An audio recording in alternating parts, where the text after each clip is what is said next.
My puppy. Are you my puppy? Huh?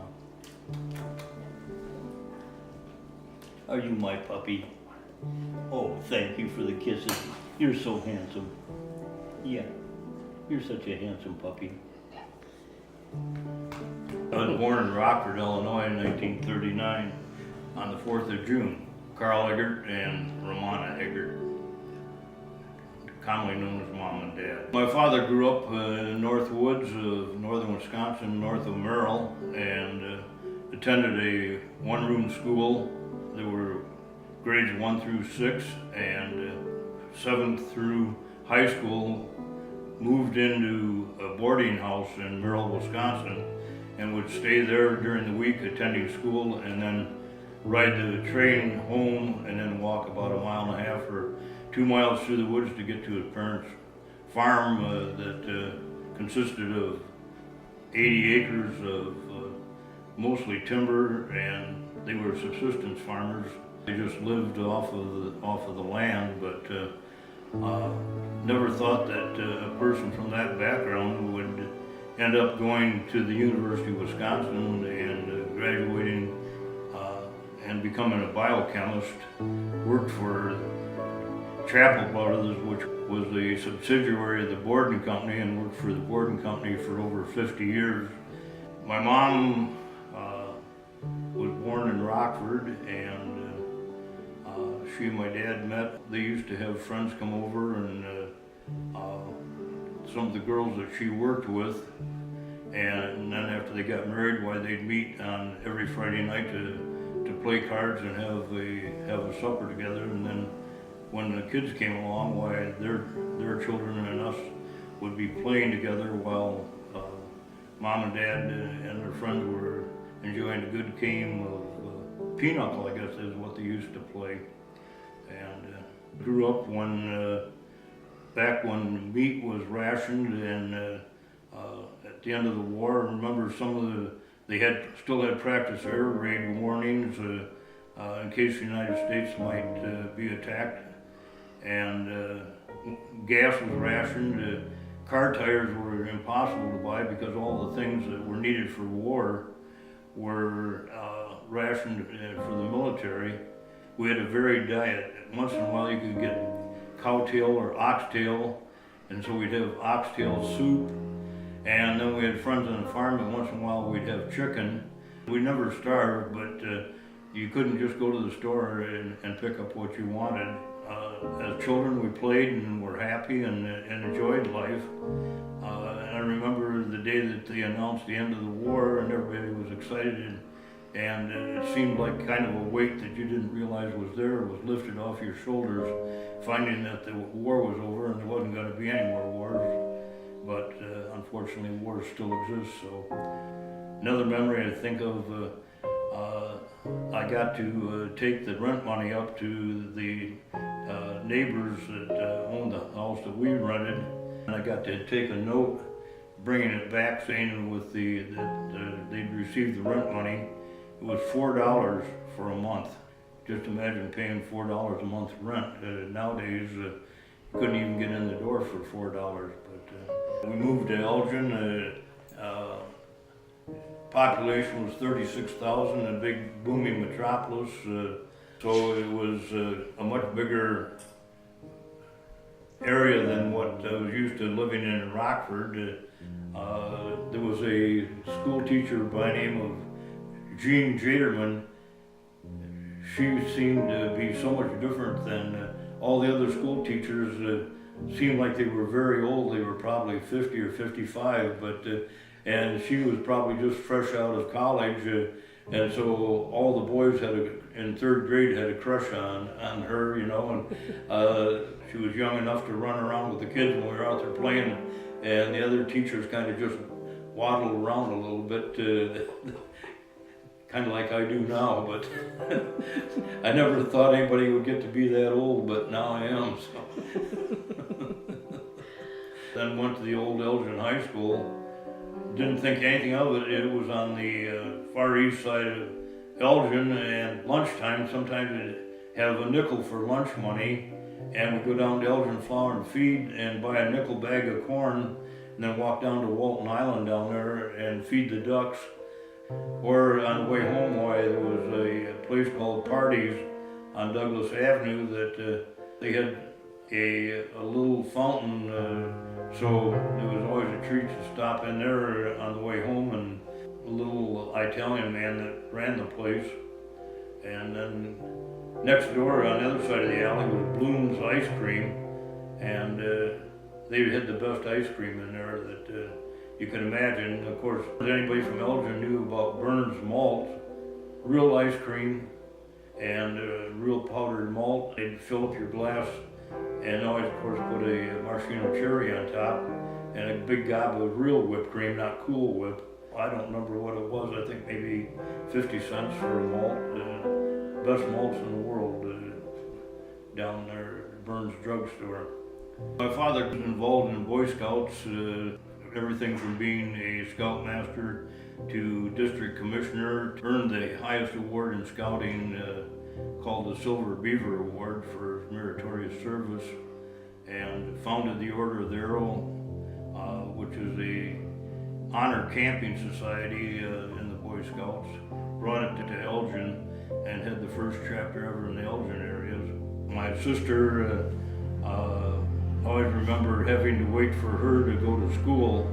She never could get ready on time, and so I'd have to wait, and then I'd threaten I was going to leave without her, and she would start to cry because she thought I wasn't going to wait for her to go to school. Had a few favorite teachers. Dear Miss Rose, sweet stickling. She and I were at odds outright. She said, "I'm going to do my damnedest to flunk you." And I didn't verbalize it, but inside of my head I'm saying it'll be a cold day in hell when that happens, Rose. And so anyhow, our biggest problem was that we couldn't seem to figure out who was in control, but to her memory requirements, I memorized the 19 conjunctive adverbs, and I can't remember phone numbers today, but anyhow, the 19 conjunctive adverbs are accordingly, also, anyhow, because, consequently, furthermore, hence, however, indeed, instead, likewise, moreover, nevertheless, otherwise, so, still, then, therefore, thus. So graduated from high school, and when I got into ECC in the English class, we got the conjunctive adverbs, and so I was able to rattle off the 19 conjunctive adverbs, but I had no idea how to use them. So, but the teacher thought I was a genius, and I thought, I don't think this teacher can teach me much if she thinks I'm a genius because of the fact that I know the 19 conjunctive adverbs. I didn't really know what I wanted to do, and I felt badly that I was taking up space, that there were people that knew what they wanted to do and couldn't get into college. I enlisted in the Air Force and spent 4 years in the Air Force, and that was quite an education.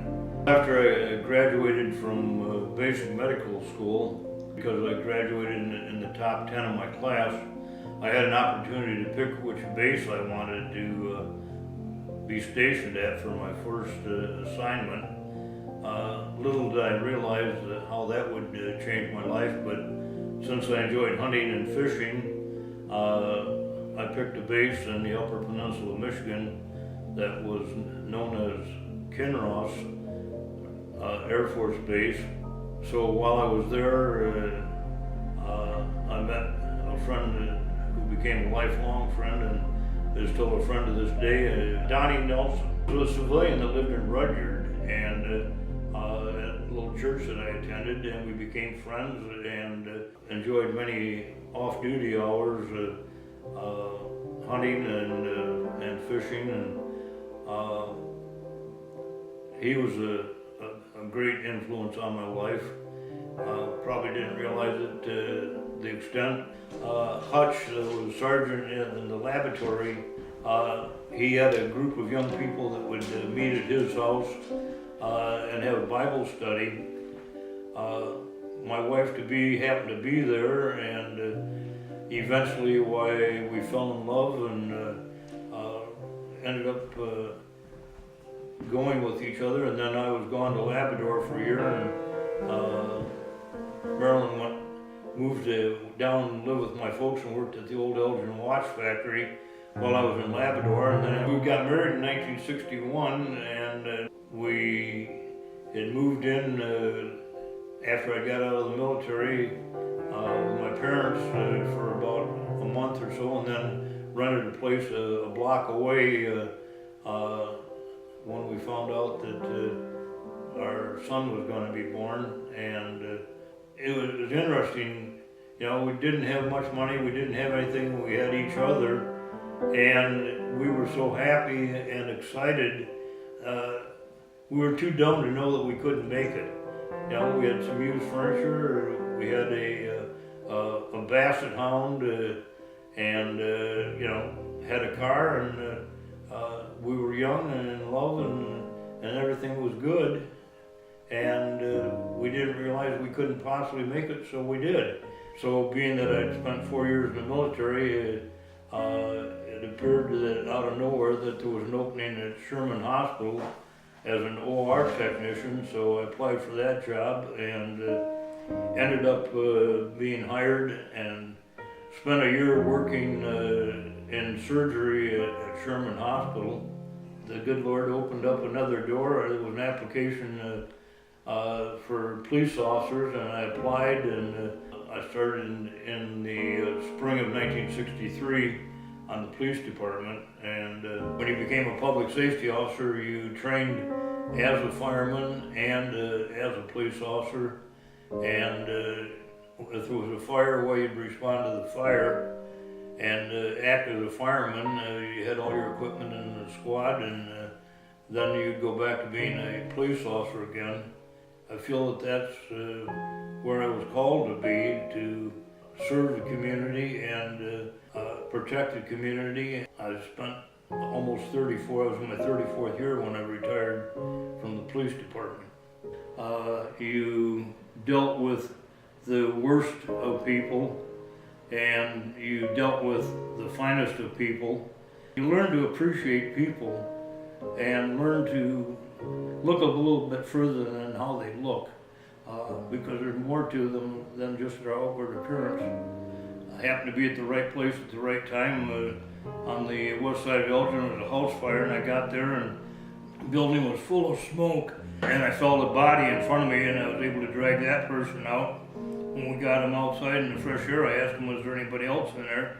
And they were able to let me know there was another person in there, a wheelchair. I was able to get back in, although it was getting harder and hotter and more smoke, but to get the individual out before the fire department arrived. And I was thankful for the training that I had as a public safety officer that gave me that ability to face a dangerous situation, but have the best chances of being able to help somebody. I had the privilege of delivering 13 babies, and a kind of an interesting story, nothing I could have choreographed, but the last baby was born on a second-story apartment, and there was red carpeting going up the stairs, so I said my final delivery was a red carpet delivery. I don't know, women talk about delivering babies as being so painful, but I never found it to be that way. But anyhow, all kinds of characters and people that you meet along your life. The result of working a part-time job, one of my best friends was Jerry Poppen, and Jack Schaffner that ran Robin Old Kennels, that was into different kinds of nutrition for animals and people. And so I introduced Jerry to Jack, and you know, they say that different people were a little bit different, and I guess I must have been a little bit different because everybody I knew was different and didn't know anybody that wasn't different. So I don't know what normal is, but somehow people like Jack and I and Doc Bay and Bill Lewis and different people were able to run into each other and connect and become good friends. And some of them are gone and some of them are still here, at least I am anyhow. But sometimes I've been accused of not being all here, so I'll probably have to have a second opinion on that. I was blessed to have a place in Iowa that could take Richard, my youngest son, and Cheryl, my daughter, and Ron, my oldest son, two when they were younger, to enjoy the peace and quiet. And it was always a stress relief for me, even if I only got out there for 6 or 8 hours, you know, to get away from it and see reality instead of seeing all the negative sides of the earth. So I'm thankful that I had that property over in Iowa at Leisure Lake. 3rd year after I retired, why we lived out there from as soon as the snow melted until the snow got so steep. Then my wife came down with cancer. She survived the cancer, then passed away in 2010, and then went through a period of time with dealing with the loss of my wife.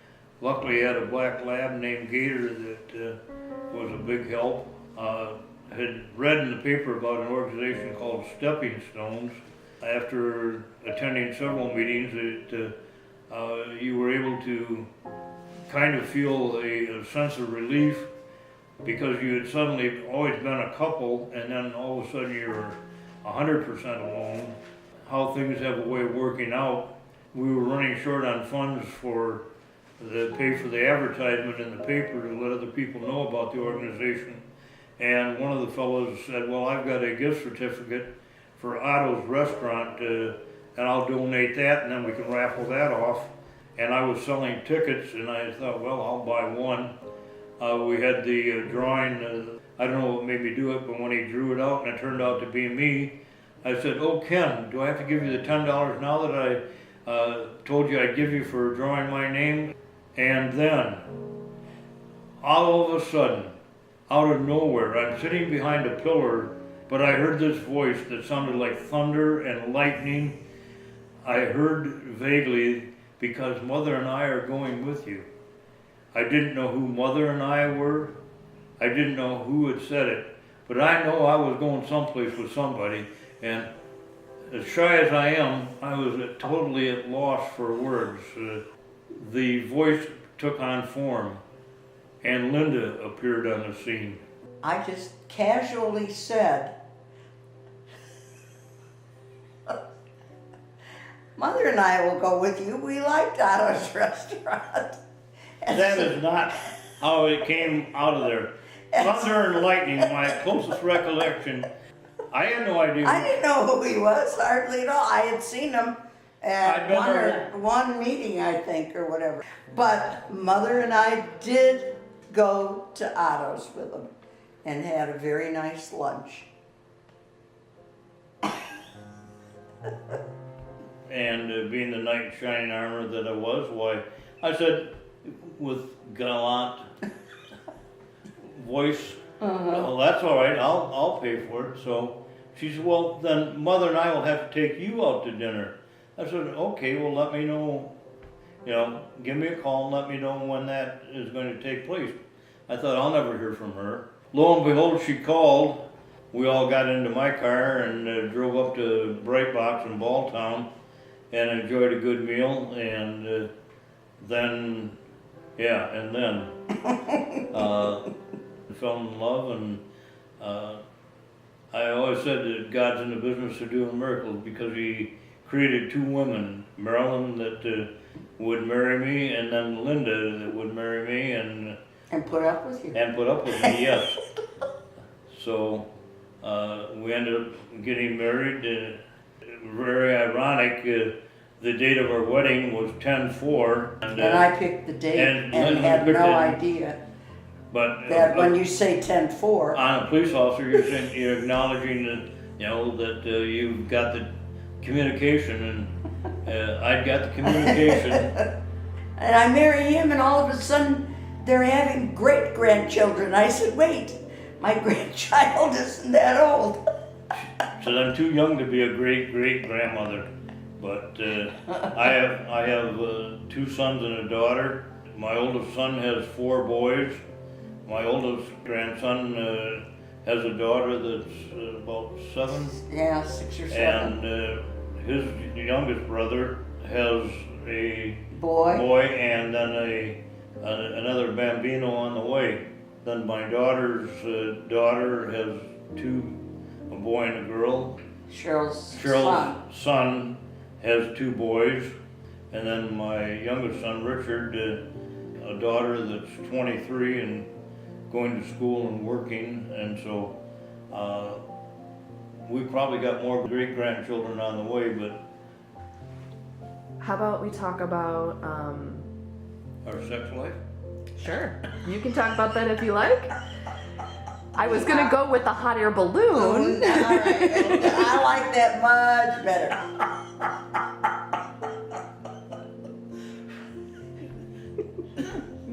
He is bad. I am afraid of heights. He has this idea when we were dating of going in a hot air balloon. And it was amazing. And she got to go a mile high. Yes, we were a part of the Mile High Club. We were a mile high up there. But it's not the same kind of Mile High Club you're thinking of. This had nothing to do with the other. This was simply elevation.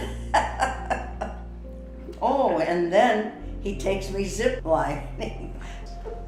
I thought he was trying to do me in before we ever got married, but that was fun too. I thoroughly enjoyed that, except for one part. There's one platform. 40 feet in the air. No, 75 feet in the air. 75, yeah. 75 feet in the air. That's on this big sturdy pole, but it still moves. I think I was 70. Yeah. And he was 4 years older, so he was 74. But I'd go again. Me too. Yeah. We've gone to Tuscany in Italy, Scotland. Aberdeen and... We went to France, the Netherlands, Germany, and Switzerland. And Switzerland. Yeah. I would like to pass that on to look to God's Word for our guidance, and so we can be blessed and live a life that's pleasing to Him with His help. It's not all about me, and it's all about Him. And so I've learned to wake up every morning and be thankful that I'm awake, and realize how blessed I am that the Lord's brought Linda into my life. We need to think about others rather than thinking about ourselves, and just be grateful for all that we have. I'm all right. Come on over here. He knows. What a good boy. He knows. Yeah, it's okay.